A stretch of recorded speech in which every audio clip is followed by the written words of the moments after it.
బిల్లును ఆ రోజు పార్లమెంటుకు రానియకుండా ఆనాటి కాంగ్రెస్ ప్రభుత్వం మరి కుట్ర చేస్తే చివరికి మంత్రి పదవికి కూడా నిరసనగా రాజీనామా చేసిన నాయకుడు, మహిళల పట్ల అంకిత భావాన్ని ఆనాడే తన రాజీనామాతో ప్రకటించిన నాయకుడు డాక్టర్ బాబాసాహెబ్ అంబేద్కర్. కాంగ్రెస్ ప్రభుత్వం ఉన్నంత కాలం భారతదేశంలో అటు నెహ్రూ గారు, తర్వాత ఇందిరాగాంధీ గారు, ఆ తర్వాత రాజీవ్ గాంధీ గారు బాబాసాహెబ్కు భారతరత్న మాత్రం ఇవ్వలేదు. చివరికి కాంగ్రెసేతర ప్రభుత్వం వస్తేనే బాబాసాహెబ్ కూడా భారతరత్న వచ్చింది. భారతరత్న చాలా దూరం, ఆఖరికి పార్లమెంట్ సెంట్రల్ హాల్లో కూడా బాబాసాహెబ్కి ఒక ఫోటో కూడా పెట్టలేదు కాంగ్రెస్ ప్రభుత్వం. అది వారికి మరి బాబాసాహెబ్ మీద ఉన్న గౌరవం. ఇవాళ మాట్లాడుతున్నారు పెద్ద పెద్ద మాటలు. ఇంతకుముందు మా ఈశ్వర్ గారు కరెక్ట్గా అడిగినారు. ఆ బాబాసాహెబ్ పేరును రాజకీయంగా వాడుకోవడం కోసం కేసీఆర్ గారు దళిత బంధు పెట్టి 10 లక్షలు ఇస్తే మేము 12 లక్షలు ఇస్తామని చెప్పి ఆ స్కీమ్కు అంబేద్కర్ అభయాస్తమని పేరు పెట్టినారు. ఇవాళ ఆ మహానుభావుని మళ్ళీ ఒక్కసారి ఆ స్కీమ్ పేరు పెట్టి మళ్ళీ అవమానించి, అమలు చేయకుండా అవమానించి దళితులతో పాటుగా మరి బాబాసాహెబ్ని కూడా అవమానించింది కాంగ్రెస్ ప్రభుత్వం. ఇక మన నాయకుడు కేసీఆర్ గారు చేసింది పెద్దలంతా చెప్పినారు.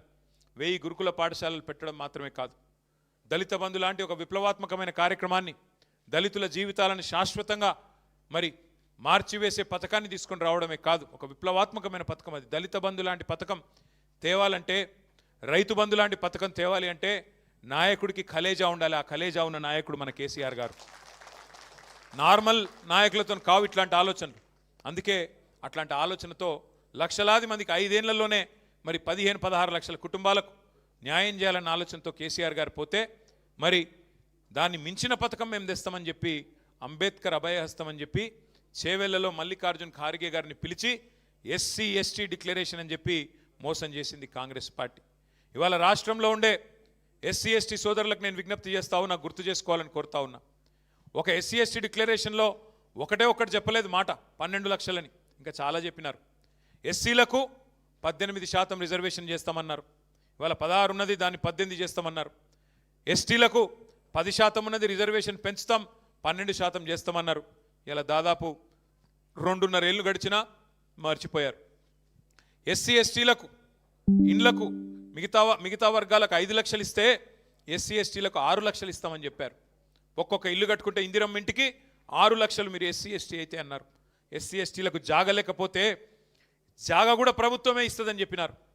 అట్లాగే ఇంకొక మాట కూడా చెప్పారు విద్యార్థులకు, ఎస్సీ ఎస్టీ విద్యార్థులకి, బీసీ విద్యార్థులకి 10వ తరగతి పాస్ అయితే 10,000, 12వ తరగతి పాస్ అయితే 15,000, డిగ్రీ పాస్ అయితే 25,000, పీజీ పాస్ అయితే 1,00,000, పిహెచ్డి చేస్తే 5 లక్షలు ఇస్తామని చెప్పి నమ్మబలికి ఇంకా చాలా మాటలు చెప్పి ఎస్సీ ఎస్టీ డిక్లరేషన్లో కూడా కాంట్రాక్టులు 42% ఇస్తామన్నారు. బీసీలకి కాంట్రాక్టులలో 18% ఇస్తా అన్నారు. ఎస్సీలకు కాంట్రాక్టులలో, ప్రభుత్వ కాంట్రాక్టులలో, ఎస్టీలకు 12% ఇస్తామన్నారు.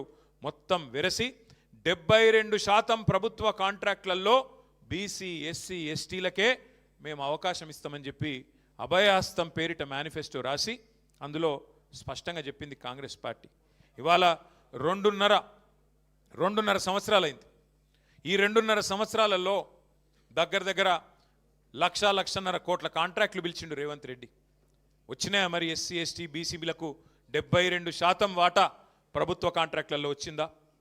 రేపో మాపో మూసీ పిలుస్తారట, మూసీ కాంట్రాక్టులు ఇస్తాడా రేవంత్ రెడ్డి? ఇస్తాడా రేవంత్ రెడ్డి 72% వాటా తెలంగాణలోని ఎస్సీ ఎస్టీ బీసీలకు చెప్పినట్టుగా? అంటే 1 కాదు 2 కాదు, ఎన్ని రకాల వంచన అంటే ఆనాడు కేసీఆర్ గారు అంబేద్కర్ ఓవర్సీస్ స్కాలర్షిప్ పేరిట 20 లక్షల రూపాయలు మన పిల్లలకి ఆనాడిస్తే, మౌలానా అబుల్ కలాం ఆజాద్ పేరిట మైనారిటీ పిల్లలకు స్కాలర్షిప్లు ఇస్తే, మహాత్మా జ్యోతిబా ఫూలే పేరిట ఓవర్సీస్ స్కాలర్షిప్లు 20 లక్షల రూపాయలు ఇస్తే, అట్లాగే స్వామి వివేకానంద పేరిట అగ్రవర్ణాల్లో ఉండే పేదలకు కూడా ఆనాడు కేసీఆర్ గారు ఓవర్సీస్ స్కాలర్షిప్ పెట్టి 7,000 మంది పిల్లల్ని విదేశాల్లో విద్యకు పంపితే ఏమన్నాడు రేవంత్ రెడ్డి గారు? ఇదంతా తక్కువ, మేము వచ్చినాక ఇంకా ఎక్కువ చేస్తాం, ఇంకా పొడుగు చేస్తామన్నాడు. ఇలా ఆ పిల్లలకు ₹1 ఇస్తలేడు. వాళ్ళందరినీ ఇవాళ ఎక్కడో విదేశాల్లో వాళ్ళ విద్య మధ్యలోనే అటకాయించిపోయే విధంగా ఇవాళ వాళ్ళందరి పూర్తి స్థాయిలో అన్యాయం చేస్తూ ఉన్నది రేవంత్ రెడ్డి ప్రభుత్వం. ఇదంతా ఎందుకు గుర్తు చేస్తూ ఉన్నా అంటే, మన సోదరులు ఎవరు మాట్లాడినా ఈ మధ్యకాలంలో 6 గ్యారెంటీల గురించే మాట్లాడుతున్నారు. కానీ మనం కూడా ఖచ్చితంగా అందరినీ అలర్ట్ చేయాల్సిన అవసరం ఉంది. ఎస్సీ ఎస్టీ డిక్లరేషన్ పేరిట కాంగ్రెస్ చేసిన మోసాన్ని ఈ రాష్ట్రంలోని ప్రతి గిరిజన తాండాకు, ప్రతి గిరిజన గూడానికి, ప్రతి దళిత వాడకు, ప్రతి దళిత గ్రామానికి, ప్రతి దళిత సోదరుడికి సోదరికి తెలిసే విధంగా వాళ్ళను జాగృతం చేయాల్సిన బాధ్యత ప్రధాన ప్రతిపక్షంగా మన మీదనే ఉన్నది. బీసీల గొంతు కోసి 1,00,000 కోట్ల బడ్జెట్ అని చెప్పి మాటలు చెప్పి ఇవాళ 3 బడ్జెట్లు పెట్టినా 3 కలిపితే కూడా 20,000 కోట్లు పెట్టకుండా మరి బీసీలకు మోసం చేసిన ప్రభుత్వం కాంగ్రెస్ ప్రభుత్వం అనే మాటను ప్రతి బీసీ సోదరుడికి సోదరికి వివరించి ఒక్కొక్క గ్రామంలో అవసరమైతే మీటింగ్ పెట్టి చెప్పాల్సిన బాధ్యత మన మీద ఉంది. అయితే ఇక చాలా ఉన్నది. ఎస్టీలకు మోసం, మైనారిటీలకు మోసం, బీసీ సబ్ ప్లాన్ అన్నారు, మైనారిటీ సబ్ ప్లాన్ అన్నారు, ఇంకా 420 హామీలు ఇచ్చినారు. ఈ అన్నిటి విషయంలో తప్పకుండా మనం ఏప్రిల్ 27 తర్వాత, ఏప్రిల్ 27 నాడు మన పార్టీ ఆవిర్భావ దినోత్సవం ఉన్నది. ఏప్రిల్ 20 నాడు మన నాయకుడు కేసీఆర్ గారు జగిత్యాలలో జరిగే బహిరంగ సభకు హాజరు కాబోతా ఉన్నారు. కాబట్టి ఈ 2 కార్యక్రమాలు అయిన తర్వాత మే జూన్ నెలలో నేను పెద్దలు ఈశ్వర్ గారిని, ఆర్ఎస్ ప్రవీణ్ గారిని కోరుతా ఉన్నా, అట్లాగే మా సోదరులందరినీ కోరుతా ఉన్నా, ముందుగా ఎస్సీ ఎస్టీలతోనే ప్రారంభం చేద్దాం ఎక్కడో దగ్గర. అట్లాగే ఆ డిక్లరేషన్లు వీళ్ళు ప్రకటించిన రోజు కూడా మనం తప్పకుండా ప్రజలకు గుర్తు చేయాల్సిన అవసరం ఉంది.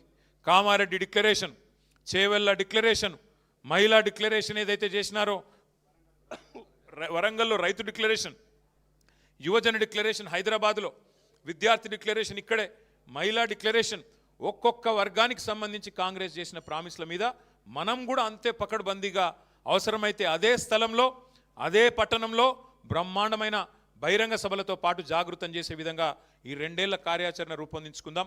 తప్పకుండా నాకైతే విశ్వాసం ఉంది. కేసీఆర్ గారు నిబద్ధతతో 125 ఫీట్ల విగ్రహం మాత్రమే కాదు, డాక్టర్ బాబాసాహెబ్ పేరు మన సెక్రటేరియట్కే పెట్టిండు.